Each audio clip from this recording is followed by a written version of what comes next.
Hello, everybody, and welcome back to episode 6 of the BettorOff NBA Podcast. I'm your host, Devan. Along with me, as always, is my co-host, Celeste. How's it going today, Celeste? It's going great. It's going great. Good. And joining us today, we have a very special guest, our host of our NFL Propcast, Mr. Parlay Dan. How's it going today, Dan? It's going good, man. This feels weird to be a guest instead of being on the pod. It feels good. It feels great. I feel like there's a huge weight off my shoulders. I don't know how you do it, but yeah, I'm excited. I'm excited. Obviously haven't been talking too much NBA as NFL's still going on, but it's gonna feel good to kind of flex that muscle a little bit. So I'm happy to be here. Following up prestigious company Alex Dubin Prop Holiday. Like I'm just gonna try and be in the same league as these guys, but I'm glad to be here. Looking forward to it. Well, we're happy to have you.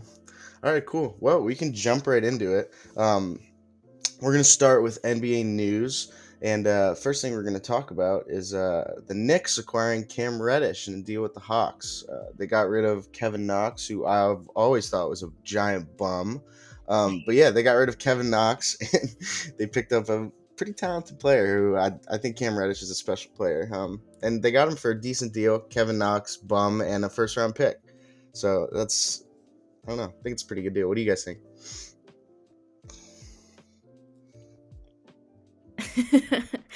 I mean, I feel like the Knicks have I'm still trying to just accept that they're a good team. I'm so used to saying the Knicks suck throughout my years. So they were a good group before, so I think that just acquiring Cam is just going to make them even better. But I do think it's a good deal. Yeah, I mean, it seems like, right now they're sitting right at 500. They're 21-21. It's clear that they're trying to make this a year where they can make the playoffs and compete. Halfway through a season almost, or I guess like not quite, because like a quarter of the way through the season. But I think 500 is not where they would even want to be right now. And so I think they're going all in with this deal. But like, I agree with you. I think Kevin Knox, as you so eloquently put it, bum. I think the Knicks are going to win this trade. I'd be excited to see the Knicks be good and challenge the East. So I'm a fan of this trade. I'm looking forward to seeing how it plays out. Yeah, for sure. All right, cool. So I threw this one in our NBA news segment because I've just been seeing everywhere that teams or the Sixers are trying to like go up in price for Ben Simmons, and I just don't know who in their right mind would continue to run up the price when most people aren't even biting on the first one. I just don't really get it, and I don't know if you guys had an opinion on Ben Simmons and that whole entire situation itself, but I thought that was pretty interesting. Ben. I tweeted this from the BettorOff account once, and it was something like, it's amazing how Ben Simmons has the inability to let things go, but he has a significant other. And I just don't understand how we're still exactly where we were basically at the end of last season. Like, nothing's changed. Mm-hmm. So, I don't know. I just don't know who would be willing to deal with that. Yeah, I mean, obviously, I'm a Sixers fan, and Ben Simmons is a bigger bum than Kevin Knox at this point. Like, I just like it's. I mean, I love the hustle of the Sixers organization to up the price for a guy who literally refuses to play NBA basketball. If it works, then great. But I'm going to have no respect for a team that takes a chance on this guy. Like, I don't care how bad they are. The fact that this man who gets paid so much money is Sixers are 5th in the East. Like, you're competing for a championship every year. Like, you have Joel Embiid, you have Tobias Harris, you have a fantastic team.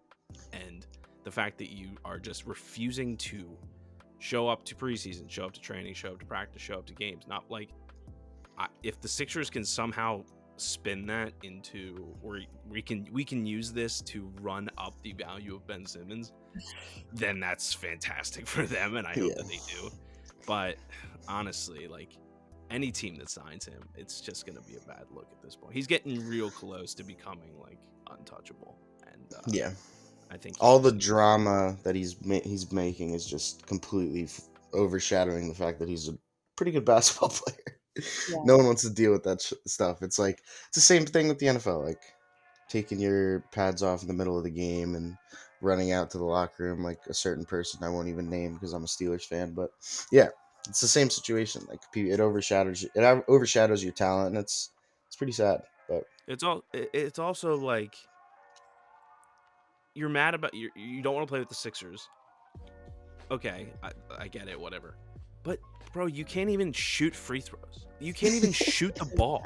Like it gets to a point where it's like this isn't Kevin Durant holding out. This isn't like this is a guy who shot like 40% on free throws in one of the series in the postseason last year. Mhm. And he's a guy, if you watch like the Hawks game, like they were down there close, the dude was scared to put a layup in. He's what, 6'11", 6'10"? Yeah. And he was like, Trae Young was on him, and he was like, oh my God, I got scared. Like, it's not even like you've performed at the level where people can look past this. So it's like, it makes absolutely no sense to me. But I don't get it. That's all I got to say. All right, cool. Yeah, well, that's everything about Ben Simmons. Lastly, in our NBA news, probably the biggest thing that was going around the NBA was literally on every social media page. Klays Back, in his electric first performance back. I'm just kidding, but he had a decent game.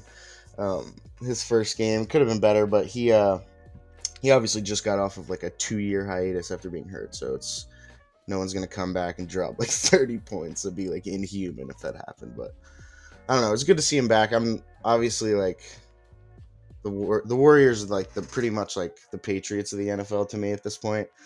But I was pretty happy to see him come back because you never want to see someone get hurt and go through all that pain and stuff because it sucks. Yeah. I was just double checking. I just think it was fun. Like there was so much hype around him coming back, and then I like that they just got wrecked Bucks yesterday. They did get spanked by the Bucks. So yeah. I don't know. I always like something to just kind of balance it out. It's like, okay, guys. Because a lot of Warriors fans I know are mostly bandwagon. I know some that are like true Warriors fans, but especially in San Antonio, like you kind of have, there's people who are San Antonio fans, and then there's people who are just fans of the other team just to be fans of the other team. Yeah. So they're like suddenly Warriors fans again. I'm like, okay, whatever, it's fine. Yeah, I mean, 17 points in his return, that's not bad. No. Yeah. 17, 14, 11, I mean, at this rate. And then it looks like he's out for the matchup tonight. It looks like he collided with an official last night. And I don't know if that's why he's out, if it like flared something up. I don't know if he tore his Achilles again. That would be absolutely tragic. But yeah, I mean, he's obviously not back. He's played. It looks like they've got him on a pretty strict 20-minute cap. He's played 20, 20, and 21 minutes. Yeah. So it's not exactly like we are going to see Klay hitting 11 threes in a quarter or in a half anytime soon. But no, it's great to see him back. The game of basketball, like you said, like not only every single sports page, but every single athlete, like every single player in the NBA, I saw like tweeting out and being like, "Good to have you back. Good for the game, whatever." So yeah, got a lot of respect for him. Yeah, I mean, he's getting up there. You know, he's 31 now. You know, who knows how injuries like this are tough. Who knows how many good years he's gonna have left. So it's good to see him back and have that while we have it. I mean, good time for him to come back. The Warriors having a good season. So yeah, that was good to see. Yeah. All right, cool. Well, that's everything with our NBA news. We're going to jump right into our next segment, which is our highlight games for the weekend. I will let you kick this one off, Dan. Ooh, fancy. All right, so I am looking at the game's actually going to be tonight, Friday. Celtics at Sixers at 7 p.m. The Celtics and Sixers, every time they get together, there is bad blood there, no doubt. They are always competing for spots in the playoffs. They are always competing just like extracurricularly between whistles and stuff. But there is one stat that I'm watching heavily, and it actually is going to carry over when I talk about my lock bet of the weekend. But Joel Embiid, obviously having a MVP candidate season as he always does, is currently tied with Wilt Chamberlain and Allen Iverson for the franchise record for 30-point games in a row at 8. So not only is there already going to be some, intensity going into this game. The Celtics are 21-21, Sixers 23-17. It's actually funny. They are separated. Sixers are 5th in the East, and they are, in theory, 1 game up on the Celtics, who are 10th in the East. So the East is packed. There's a lot to play for every time these teams play together. But Joel Embiid is going for this record, and I think that is going to light a fire under him. And when Joel Embiid has a fire lit under him, it could go anyway. It could be good for the Sixers. It could be bad for the Sixers, whatever. But this is always a good matchup. It's kind of developed into a rivalry over the past 5 years or so. And I know Devan's also looking at another Sixers game later this weekend that he's also looking at. So I think it'll be good. Totally a homer pick for me to want to watch the Sixers Celtics, but I'm just going to own it. And I'm not going to be one of those guys that says like if Celeste picks the Spurs and says like, oh, it's not because I like the Spurs. Like, it's okay. But I'm absolutely gonna pick that. And I wouldn't be surprised if saw some texts, maybe a couple ejections, but I think Embiid, like I said, I'll touch on this later, I think Embiid goes off. Yeah. Oh, yeah. Yeah, I mean, going right off, you picking Celtics Sixers. I picked the Sixers Heat game on Saturday. I just thought it'd be an interesting game to watch. I love Tyler Hero. Like, I absolutely love that guy. He's an awesome basketball player. He's really fun to watch. But pretty much like Dan said, I think it's going to be kind of up to how Joel Embiid plays, because obviously the Heat are without Jimmy, and they're missing Markieff Morris, and the Sixers are missing the crybaby, obviously, and I think like Danny Green. But yeah, I just think it'll be a really interesting game to watch. The Sixers are a really good team. The Heat are a really good team. I think they're both like really close together on the standings in the East. The Heat are 26-15. They're the 2 seed, and the Sixers are 23-17. They're the 5. So yeah, it's tight. 2-5. Yeah, I don't know. It's going to be an interesting game to see how the playoffs might look down the road, like, because they could always meet in the playoffs, but Jimmy being out will definitely hurt the Heat. So we'll see. Yeah. I have the Bulls at the Celtics on Saturday at 7:30. I'm thinking the Bulls will definitely have this one. I don't know what's really come over me. I've just developed this strong dislike for the Celtics this season. But also the Bulls have been awesome to watch. The Celtics are in the 10th seed right now. They're 21-21, which I don't think was what anyone was expecting going into this season. But they just haven't been doing well. But the Bulls have been amazing. Just everything about that team, they've come together well. They've been beautiful to watch. So I'm going to pick the Bulls for that one. They have been fun to watch. I love watching the Bulls. Okay, cool. So we're going to jump into Player of the Week. For my Player of the Week, I had to pick one that I just had to recognize him because I love him and I love his story and everything. I picked Fred VanVleet. He won his first award for Player of the Week, so I just had to copy them and do my own Player of the Week for Fred VanVleet. I was very happy for him. They lost their last game, but the 4 games before that they won, and he had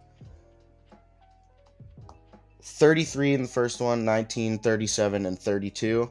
I don't know, he has a special story. I love that guy. I loved watching him when the Raptors were in the finals.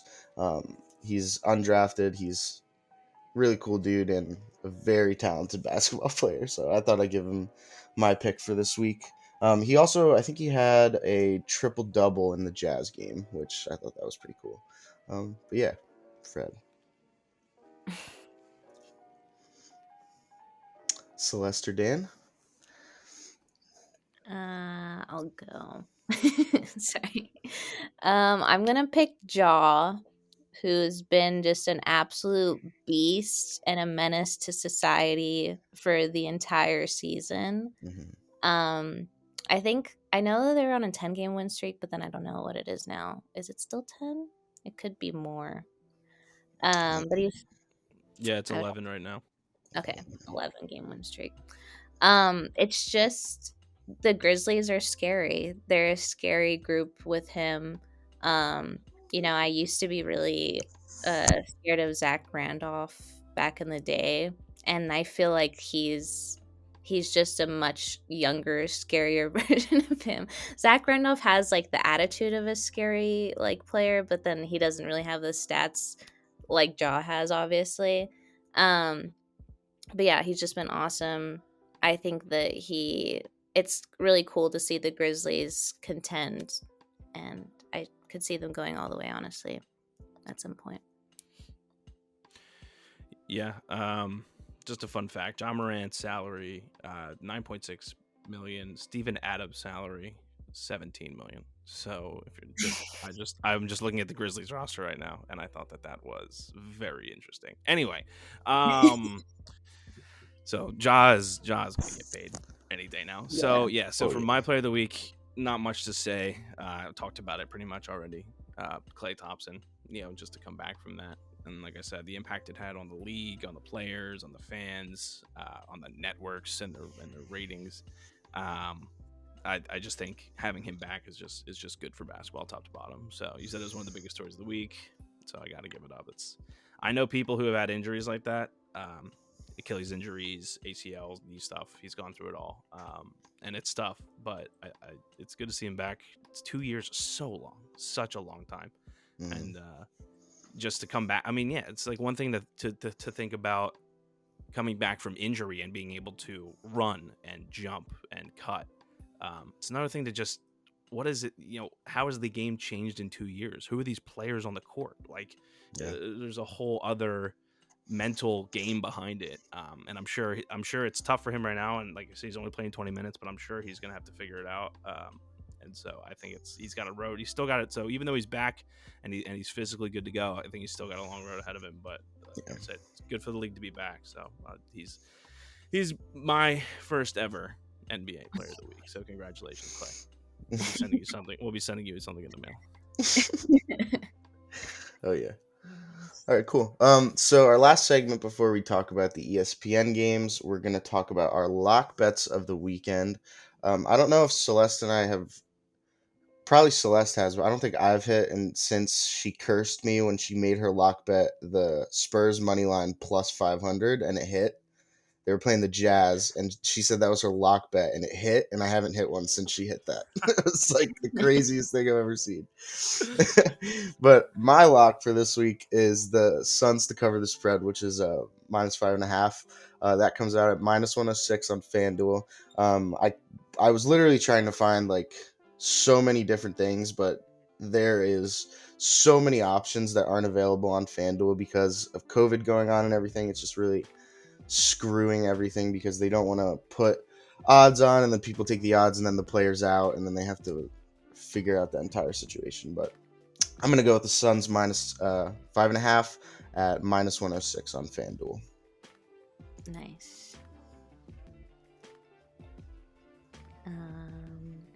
Sorry. I feel scared to jump in and then we'll be talking at the same time. All right. Well, I'm going to go with DeMar over 24.5. That's at minus 106. I think that's from FanDuel, right? Mm-hmm. Okay. I just wanted to share my wisdom for everyone struggling to find good lock bets. The thing is, I am not in a state that legally allows me to put money on the bets that I say I'm going to go for. So I don't have the same level of stress. So find peace, and that will help you. And then also, I don't know, just kind of have confidence in the crazy, ridiculous, like own up to being a homer at times, and that'll help you. That one was just crazy because you said you were like we're playing the Jazz. I don't know. They beat weird teams. Like they beat really good teams out of nowhere, and then they beat them. It's awesome. Yeah. Yeah, I do it for the fans, my mom and dad. Yeah, her advice for lock, like how to pick locks, is just pick plus 500 teams. Just like take the worst odds on the money line of the day and lock it, and you'll win. And you'll win, but but you didn't even place the bet, so it's like, damn it. Exactly. It's like, the damn, best 5 to part. 1. It's like, damn, 5 to 1. So I'm looking at, like I touched on earlier, Embiid for tonight, him to score 30 and break the AI and Wilt record versus the Celtics is only minus 120. And like I said, Embiid's gonna. They're playing the Celtics. Embiid is already gonna have a fire under his ass. And just this record is just the icing on the cake. So I think minus 120, basically kind of even money. I would honestly look into taking him 30. I think him to take 35 was like plus 235 or something. Like I would, if you're looking more for value, I might even bump this up 5 points. But basically even money for him to break the record at home versus the Celtics. I would be surprised if anything other than injury or foul trouble kept him out of that. So I'm taking Embiid to score 30 tonight. That is minus 120 currently, but that line might move. So get on that. That's how you know someone just does whatever they want in the game of it. In the NBA, and they're 30 plus, and it's minus 120. It's a beast. Okay, cool. Well, that's all we have for our segments. Now we can jump into the ESPN games for tonight. The first one we're going to talk about is the Warriors versus Bulls at 7:30 p.m. The Warriors come out plus 156 on the money line, and the spread they have is plus 4.5. Bulls are minus 186 and minus 4.5 on the spread, and the over/under is 223. The Warriors are definitely in need of a comeback game after getting spanked by the Bucks. So I mean, I feel like this is definitely going to be a good game. The Bulls are not an easy team to beat by any means. So it'll be interesting to see how they handle this. But I know the Warriors are not going to have Draymond, so that's definitely going to affect them. I think just Draymond's not playing. Klay's not playing either. Huh. Klay Thompson's not playing either. Wiseman's also still out. Wiseman and Gary Payton, and the Bulls are only missing Derrick Jones. I don't know. Kind of a tough game to really say, but I think the Bulls might pull this one over because Draymond Green's kind of a big miss. Yeah, the Warriors are 30-11, but they've lost 4 out of the last 5. So something is not clicking in Oakland. So, like you said, Klay came back. That was great. He's out again. Wiseman's still out. I think he's gonna have some trouble with Vucevic. Draymond's still out after that betting nightmare for all the sports books. I am also with Devan on the Bulls minus 4.5, and I also have a little player performance double that I like, which is Vucevic to have 20 and Chicago to win. That's at plus 330 on FanDuel. Like I said, Wiseman's out. He's obviously would be the best matchup against Vucevic, but the Bulls are also looking for a bounce back game. They just got smacked against the Nets 2 nights ago. Yeah, so and that was also a primetime game. These are 2 teams coming off of primetime embarrassments. So it is going to be interesting to see which one of them wants it more. Yeah, they ended up only losing by 26 to Brooklyn, but they were down by 32, 35, somewhere in like the third. So both teams looking to come back. I do like the Bulls at home. Warriors without Draymond, Wiseman, Klay. But I also like Vucevic, 20 or more points, and Chicago to win plus 330. Celeste, who do you like in this game? It's so tempting to pick the Warriors for this one. I know they're both coming off of comeback games, but it's like Steph has really we have been talking about this like in this little slump of his, and I just feel like it's something he would do to have like this game that he goes off away. Like, and this would be the thing that everyone on ESPN would be like, well, you can't count Steph Curry out ever, like blah da da da da, and like he would do something like this, like doesn't matter where he is. So I just feel like my heart's telling me to pick the Bulls for this one with plus 156. I don't know. It's just that's where I'm at. Oh, you mean Warriors? Oh, sorry, the Warriors. Yeah. Okay, you got me very confused for a second. I was like, what? Okay, yeah, that makes sense. I was gonna say watch him have flipped like. at the end. I was gonna say watch him have like 40 points or something like that. Just have an insane game. Yeah, just because of him. Like, I know obviously there's a lot of factors stacked against him, but he thrives in these situations at the same time. So I feel like that's why I say that. He is one of the greatest shooters of all time, so I don't think anyone would disagree with that. All right.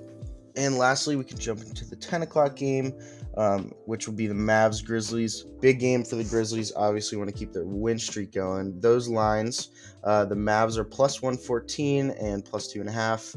The Grizzlies are minus 134 and minus 2.5. And the over-under is 239.5. And those are from FanDuel.